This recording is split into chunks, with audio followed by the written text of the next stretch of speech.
Perhimpunan Indonesia. Berdasarkan sejumlah informasi sejarah, Perhimpunan Indonesia atau yang biasa disingkat sebagai PI merupakan organisasi penggerak nasional pertama yang memuat unsur kata Indonesia pada nama kelompoknya. Organisasi ini sendiri dianggap sebagai pelopor kedaulatan bangsa Indonesia di mata internasional. Organisasi ini sendiri pertama kali didirikan pada 25 Oktober 1908 di Belanda oleh Sultan Kasayangan dan Noto Suroto yang tengah mengenyam pendidikan di negeri tersebut. Namun menurut beberapa kutipan sumber sejarah lainnya, pada awal pendiriannya, Perhimpunan Indonesia memiliki sebutan sebagai Indis Verenising, yang kemudian pada tahun 1922 organisasi tersebut berganti nama menjadi Perhimpunan Indonesia. Pada awalnya pula, Perhimpunan Indonesia ini dikenal sebagai organisasi yang berfokus pada kegiatan sosial budaya yang menyatukan para pelajar Indonesia yang sama-sama tinggal di Belanda.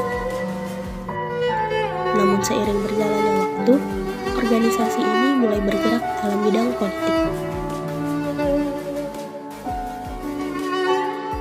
Tujuan organisasi ini sendiri ialah untuk memperjuangkan kedaulatan dan kemerdekaan Republik Indonesia, di mana pemerintah Indonesia yang memiliki tanggung jawab akan rakyat Indonesia, bukan Belanda.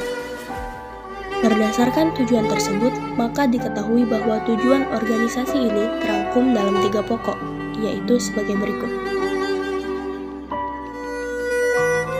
1. Indonesia ingin menentukan nasibnya sendiri. 2. Bangsa Indonesia harus bersatu melawan Belanda. Dan yang ketiga, bangsa Indonesia harus mengandalkan kekuatan dan kemampuannya sendiri.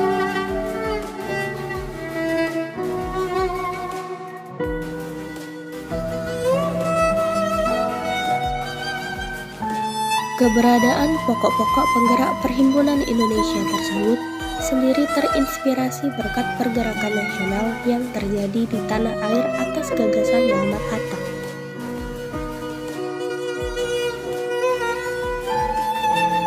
Selanjutnya, kegiatan politik yang digagas dari kelompok organisasi ini berfokus pada penyebaran semangat persatuan dan kesatuan rakyat Indonesia.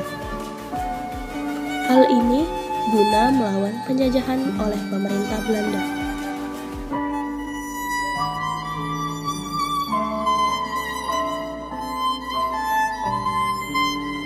Pada saat itu sendiri, Perhimpunan Indonesia atau PI dipandang sebagai organisasi radikal karena para anggotanya tidak pantang menyerah untuk menuntut kedaulatan dari mata internasional atas kemerdekaan bangsa Indonesia. Bahkan organisasi ini sendiri memiliki semboyan yang berbunyi Indonesia Merdeka Sekarang.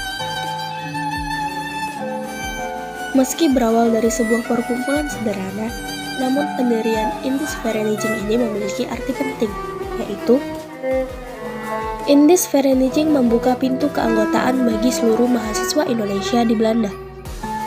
Indis Verenising bukanlah perkumpulan biasa, karena dalam pasal kedua Anggaran Dasar Indis Verenising jelas disebutkan memajukan kepentingan-kepentingan bersama atas Indiërs di negara Belanda dan mengadakan hubungan dengan Hindia Belanda. Salah satu perjuangan Indis Verenising saat itu ialah menerbitkan buletin yang diberi nama Hindia Putra. Ide nasionalis yang dibawa oleh Suwardi mampu menumbuhkan keinginan untuk mengadakan publikasi. Pada tahun 1916, terbitlah majalah berkala Hindia Putra, tetapi isinya tidak sama sekali membuat tulisan politik. Untuk menunjukkan sikap nasionalismenya, pengurus organisasi ini kemudian mengubah nama majalah Hindia Putra menjadi Indonesia Merdeka.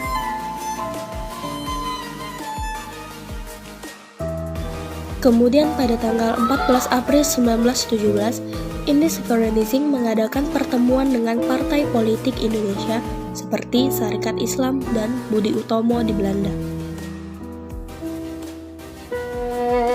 Karena pertemuan tersebut melibatkan partai politik, maka sebagian besar diskusi mengandung unsur politis terhadap Sebuah fakta menarik yaitu digunakannya kata Indonesia dan Indonesianers oleh Sojo Putra selama pertemuan berlangsung.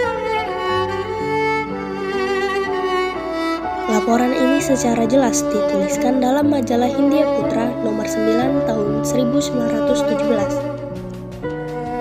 Kemudian kata tersebut menjadi populer di kalangan mahasiswa sebagai kata pengganti Indi atau Hindia dan Indiers atau orang Hindia yang sangat merendahkan kedudukan orang Indonesia.